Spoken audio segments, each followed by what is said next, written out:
Hello everybody, welcome to Astro Hi-Fi. This is Gabby Turner and we're looking at the Aquarius full moon of August 11th, 2022. So I'm going to give like a thorough breakdown of the energies of this particular full moon, what's going on in the sky at this moment. If you prefer to read, if you take in information through reading better than listening, then there's going to be a link to my blog post about this full moon as well. In the description box, I have written up a very thorough overview of the full moon, so that's an option for you as well. So let's go ahead and get on into it. First, we'll talk about the fact that this full moon is going to be conjunct Saturn. So we see the moon over here, 19 degrees of Aquarius. Always at the full moon, the moon is going to be opposing the sun, obviously. That's what creates a full moon. But we have a conjunction with Saturn, and as well as that, this full moon is going to be forming a grand cross as well. Whoops. Because we have squares going over here to this Mars-Uranus North Node conjunction, which was perfected itself at the very beginning of August.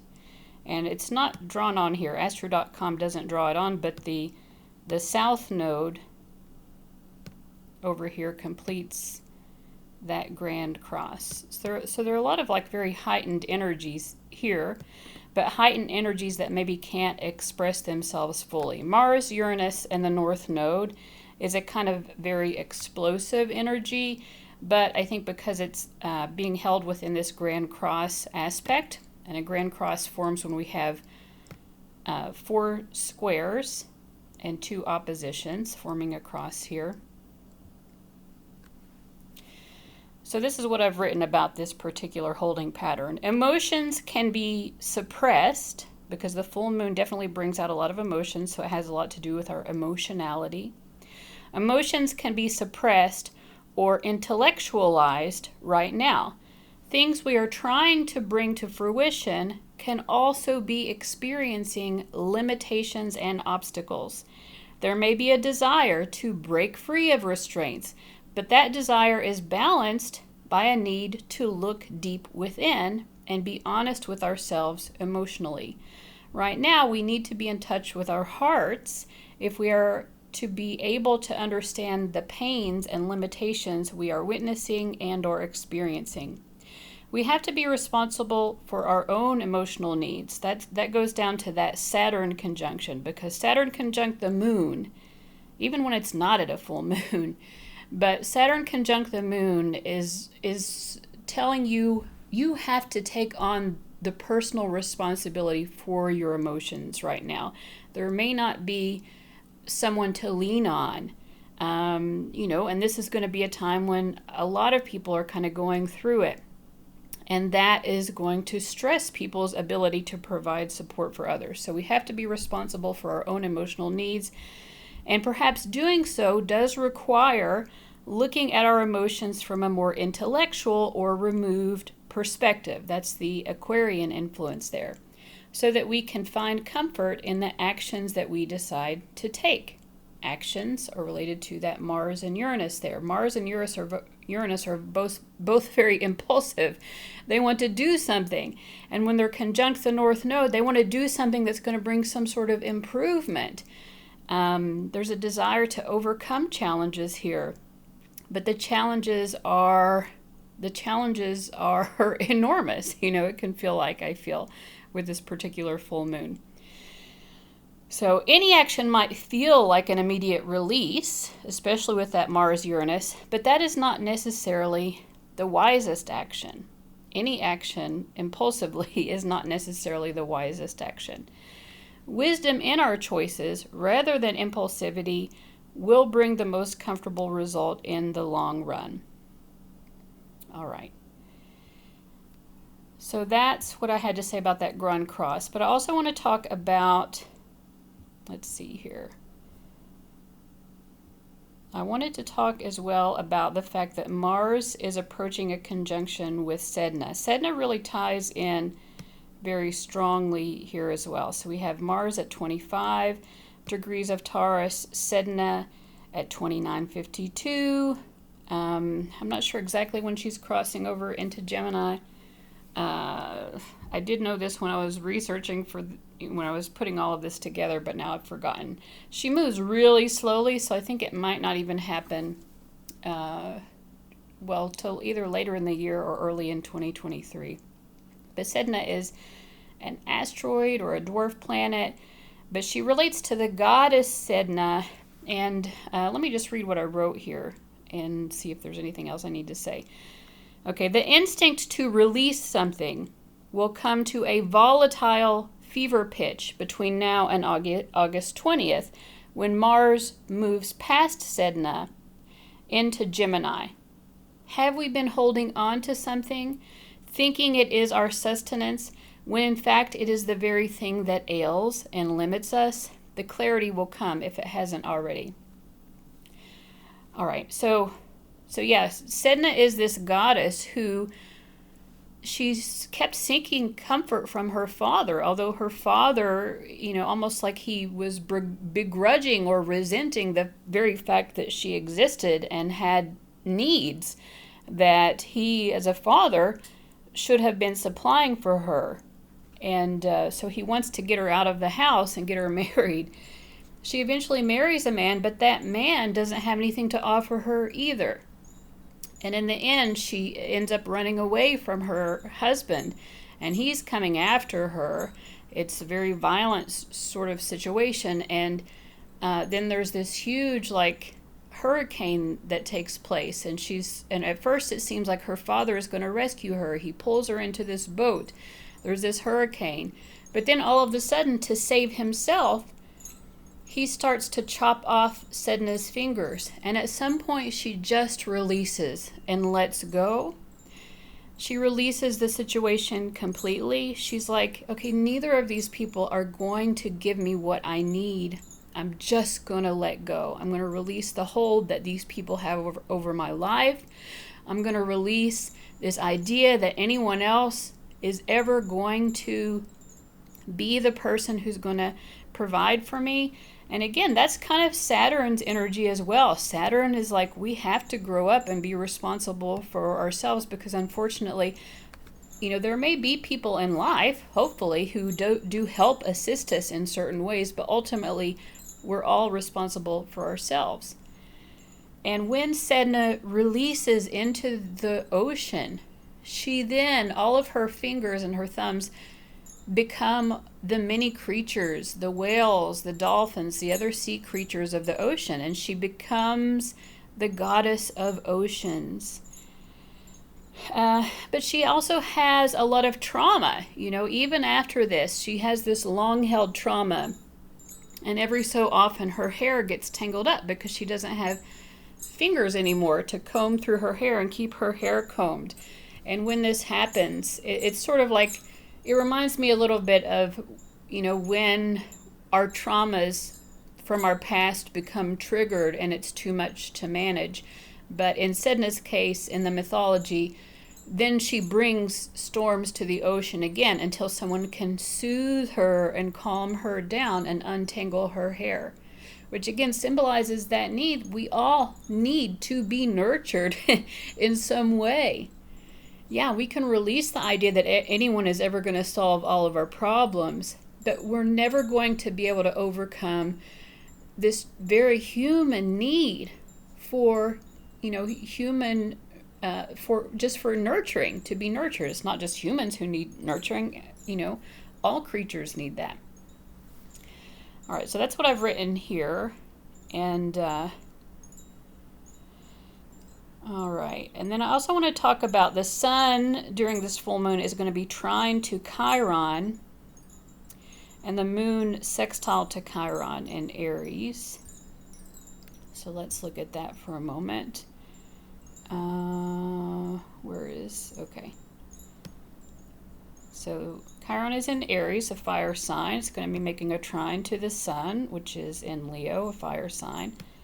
sextiling. So we have a nice positive aspect. Chiron in Aries is bringing some helpful energy to the table.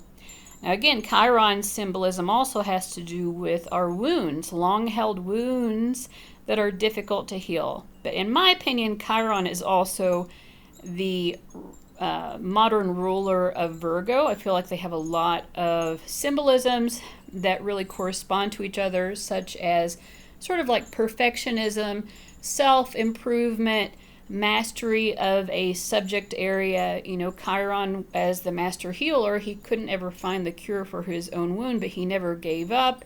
He was very interested in being of service to others, which corresponds to Virgo. There's a sort of purifying energy. Nothing can ever be completely purified and then stay that way, right? Purification is an ongoing process.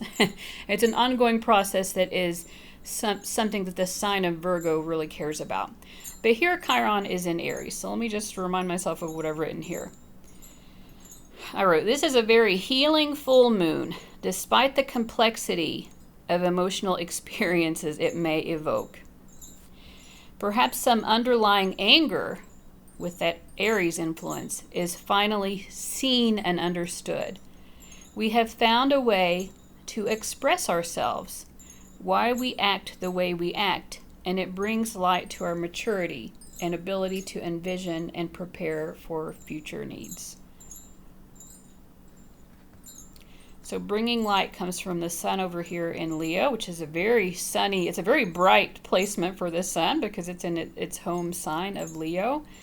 And, you know, it's shining a bright light onto this futuristic energy here of Aquarius. And Chiron in Aries is saying that the best way forward, the best way to improve our life situations is to take action, to take mature action here. All right. I thought it was interesting as well to notice that Venus is going to be at zero degrees during this full moon. So let's look at that. Always take note of that. You know, Venus is entering a new sign. The 0 degree and the 29th degree of any sign are called critical degrees. The 0 degree, of course, is just you freshly burst into the energy of that sign. And it's interesting to note that ingress of Venus into Leo happens right at the moment of the full moon. So Venus at 0 degrees of Leo, this is a very fun, heart-filled expression of Venus. There could be a new burst of romance at this time, or just like a new interest in romance and flirtation. You know, this is one of the happier energies happening during this full moon, because overall, you know, it isn't just at this full moon, but overall the month of August has a little bit of a heavy energy hanging over it. It's a lot. It's an intense but kind of like difficult month. And even this Venus, you know, we can't just enjoy it for what it is, this sunny, happy Venus. It's also opposing Pluto in Capricorn here.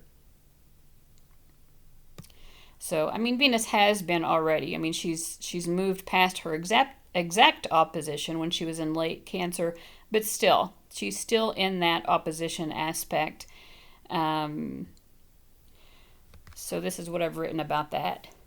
Big heart and big fun must be balanced with a recognition of deep, unspoken, or intense feelings, traumas, there's that word again, and transpersonal healing of long-lasting restrictions, difficulties, depressions, sadness.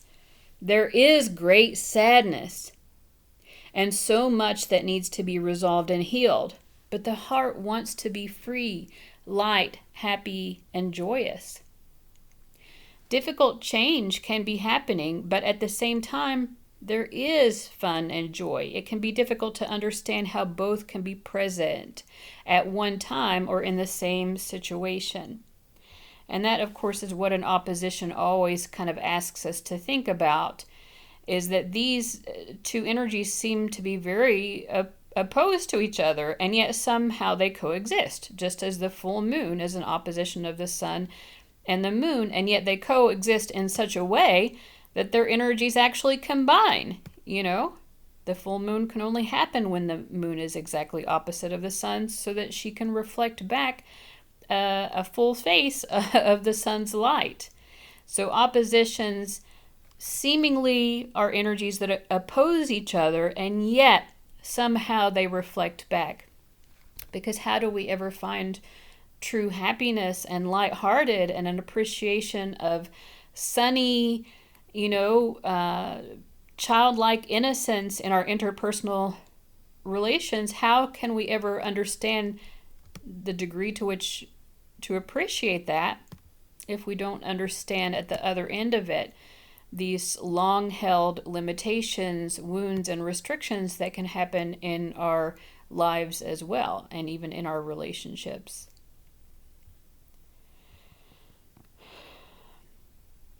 So we're going to come back and tie this all back to Sedna again, because this 0 degree Venus, 0 Leo Venus is also going to be sextile to Sedna,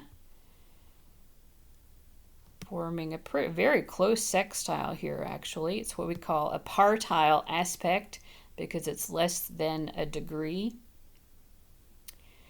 All right, so this is what I wrote about this. Wanting that big-hearted joy previously mentioned, and finding support through Sedna, who says, sometimes we have to let go of what we had hoped would bring that joy, that big-hearted joy.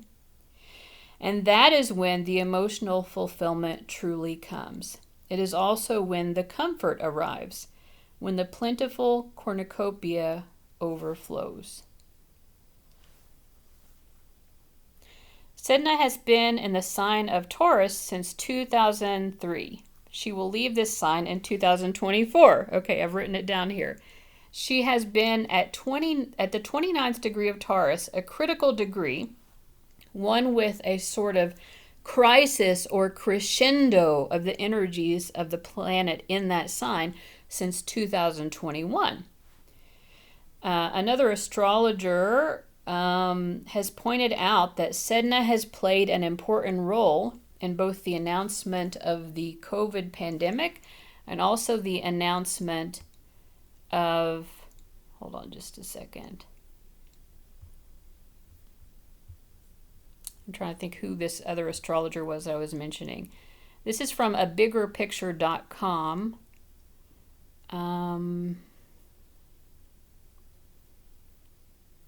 Biggerpicture.com. I'll try to link to this below. But anyways, so Sedna has been at this 29th degree since 2021. It'll move into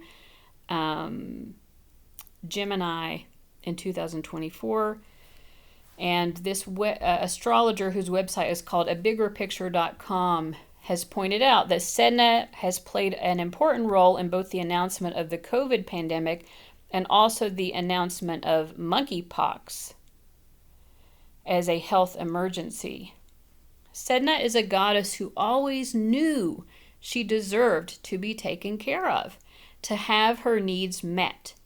When she finally released the idea that that would ever truly come from either her father or a husband, she was released into the glorious waters of plenty, and all the beings of the sea were born of her letting go of what she had been clinging to.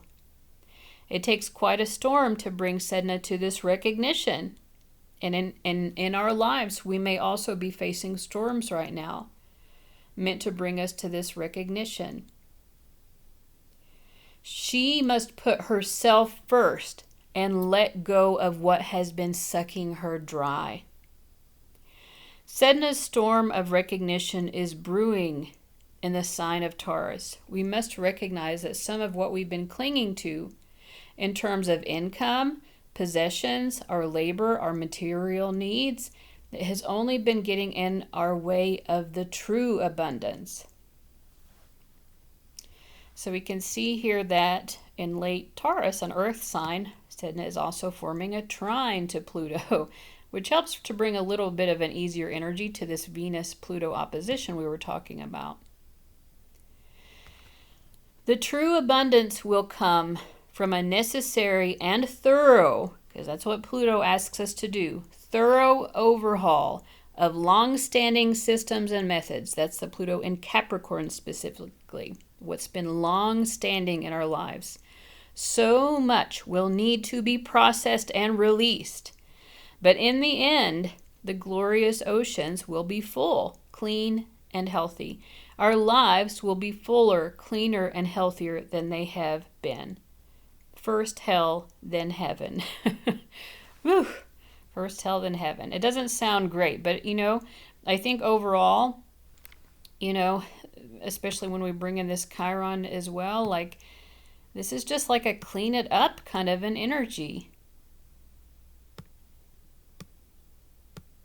Yeah, it is very much a clean it up kind of energy and not an easy cleanup process. I don't think that this will be a very easy full moon. Some of you are probably already feeling it, and it doesn't feel easy. It certainly isn't feeling very easy to me lately. But that's what we've got going on. All right, guys. Thank you so much for watching. I hope that was helpful, and I'll see you later. Bye-bye.